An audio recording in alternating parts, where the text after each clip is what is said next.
First of all, I want to say thank you to Shlomit and all the organizers. This is a great experience, and I feel very privileged to be here among all of you wonderful scholars. And the one thing I must say is that I am not an intellectual property scholar. I will not be talking about IP law. My panel was designed, I believe, to learn from another field, and my fields are environmental law and land use law or property law. However, the questions that we've been talking about today are central to all of these fields. And I want to go back to Shuba, the first presentation, because he set this up very nicely for me when he talked about the idea of the commons, right? The idea of collective resources and how we think about managing or governing resources that no one owns, but that, right, a group or the public itself share in common. And so that's what I want to talk about today and some of my work with regard to collective resources in the in the property or land use context. But again, these questions are very much central to environmental law and property law. So here's the puzzle, I think, that these issues pose, whether it's property, environment, or intellectual property law. What happens when a community, the public, a culture, share access to resources? Let's call them shared goods or collective resources. And those resources are threatened in some way by exploitation or appropriation by users acting in self-maximizing ways. And moreover, what happens when it's difficult to exclude users from access to the resource, creating conditions for what economists call free riding? You take the resource, right? And whatever cost of taking that resource is sort of externalized on others. And this is what some economists call common pool resources or the commons, right? And so again, it has two key aspects. One is lack of excludability, and number two is what we're going to call rivalry, right? Users rival each other, and the use of a resource by users with unimpeded access can either degrade that resource, overexploit it, overconsume it, or exhaust it. This is a very old question, right? That goes back to Garrett Hardin's very stylized example of the tragedy of the commons. And this is what Shuba talked about earlier this morning. And the puzzle behind this tragedy of the commons is as follows. So Garrett Hardin talked about an open field in which herdsmen bring on their cattle and they begin to graze. And each herdsman will keep adding cattle because it's in his best interest, even though doing so is suboptimal. It doesn't benefit the community as a whole, because when it's overgrazed or exhausted, there's nothing left for anyone. The logic of this tale suggests that for shared resources, collective resources, in which it's difficult to exclude others, some users will be motivated to use the commons or the resource in ways that are suboptimal. And so Hardin said, freedom in the commons leads to the tragedy of the commons, overuse, overexploitation. And he argued that absent a system of either private property rights or state control, it will be very difficult to restrain users from pursuing their self-interest by overexploiting or degrading the commons. So in both the field of property and environmental law, there have been long-standing debates about how do we manage shared resources or common resources. On the one hand, there have been debates about privatizing natural resources, national parks, water, et cetera, and other types of resources as a way of minimizing the incentives for overexploitation and forcing users to account for the full benefits and costs. On the other hand, others believe that we need a system of state control, so-called command and control. And that's what we have in the US for environmental law. We have environmental statutes that tell industry, tell users of the commons, if you want to put something in the air, if you want to take something out of the waterways, here are the rules by which you do it. And so this is the dichotomy that we work with, either private property on the one hand or a government control on the other hand. In the area that I work in, land use, okay, outside of environmental law and property law, the issue comes up, and this is what I've written about, and I want to talk a bit about the case studies that I've looked at. When we look at shared urban resources, streets, parks, open access areas in which no one owns, but everyone has access to, what we find is that although the local governments formally regulate or control them, that when in times when the government doesn't have resources to maintain them or control the users in them, that they also become overexploited and degraded in ways that begin to mimic the so-called tragedy of the commons. So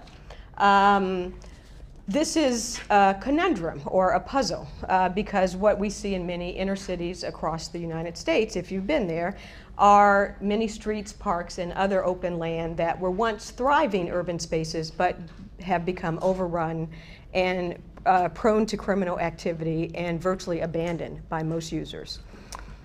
Some property scholars have argued that what we need actually is a new system of regulation. The state needs to reimpose control over these resources, either by saying certain users can't use the space, the homeless for instance, or we need to privatize these spaces. So one scholar recommends privatizing neighborhoods, inner city neighborhoods, so that residents hold title to the streets as a way of controlling their own neighborhoods. What I've argued is that despite the innovation of these scholars for either privatizing urban shared resources or subjecting them to new regulatory control, none of these proposals has quite taken off or taken root or been adopted. And I think because they carry costs.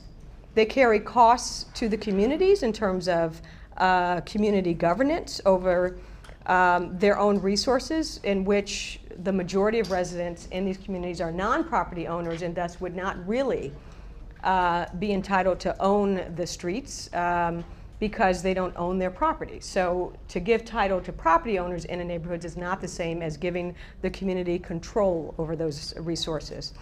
And there's also, I think, cost to the local government in doing this during times of fiscal strain. That is the same reasons why there is a tragedy of the urban commons, is because the government has relaxed its control over these because it's run out of money to do so.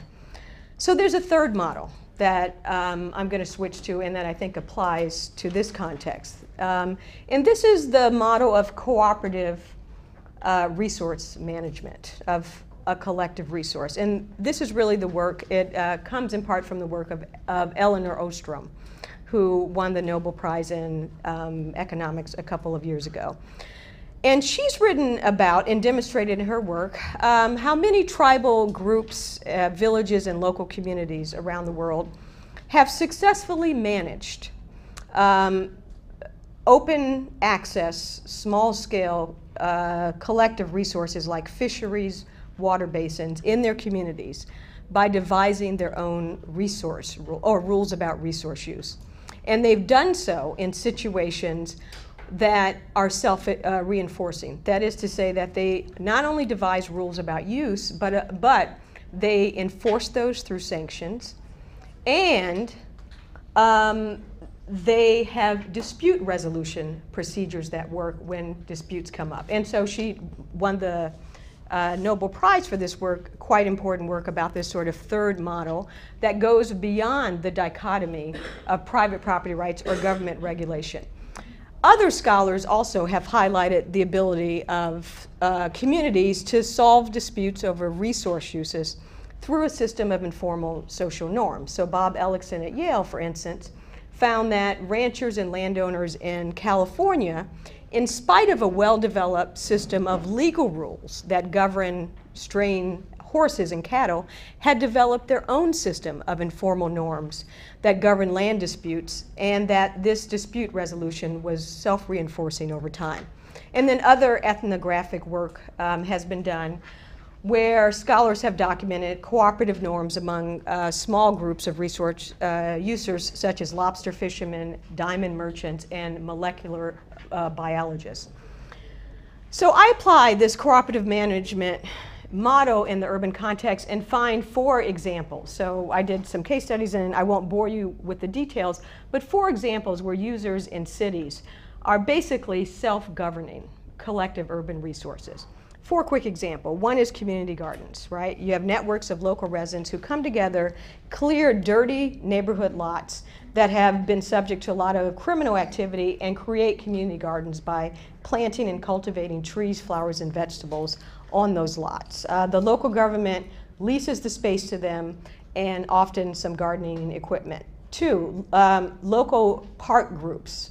Park users, with regard to small neighborhood parks, come together to revitalize and maintain urban parks, which over the years have been degraded due to the lack of management and oversight.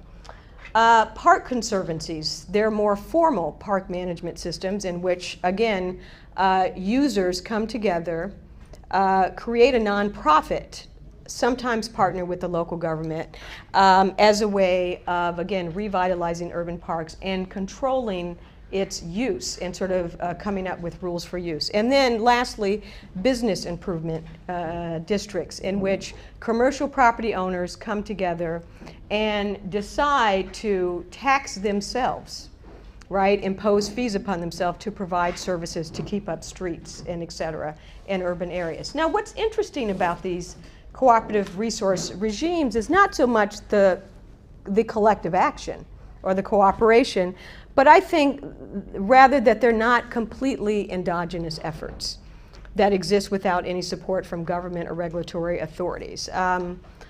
In important ways, the government or the state is an actor when users self-manage collective regimes, and that's what I focus on. So just to end, much of the literature that highlights these cooperative management regimes have focused on the endogenous variables, right? How close the communities are and their ability to have social capital and to work with one another. But those factors only tell part of the story. These regimes don't simply operate in the shadow of the law, they operate with a smaller government role. That is to say, the regulatory authorities and the government are able to help coordinate cooperation or collective action. And so this is another way in which we can see regulatory authorities or the state playing a role even in self-management regimes, even in cooperative management regimes. Sometimes they're formal partners with the group, or other times they give incentives to the group and reduce the cost of cooperative action. And this, what I call enabling role of the government, is one way in which the state or regulatory authorities can support the self-management, the cooperative management of a community's resources, collective resources, and even help them to overcome collective action problems without imposing a regulatory regime, i.e. Full state control, or without privatizing the resource by creating private property rights in the resource. So in sum, just let me sum up. The issue of shared common resources, where it is difficult to exclude users and the resource is vulnerable to overexploitation, is an old problem in both property and environmental law. And traditionally, solutions have tracked either the state command and control regulatory regime or the privatization of the resource by creating private property rights. But we might think about this third option, in which communities of users are able to overcome collective action problems, create their own rules of resource use, and manage these shared resources, but where the state plays a supporting role in creating and supporting and sustaining these regimes. So thank you, and I look forward to your comments.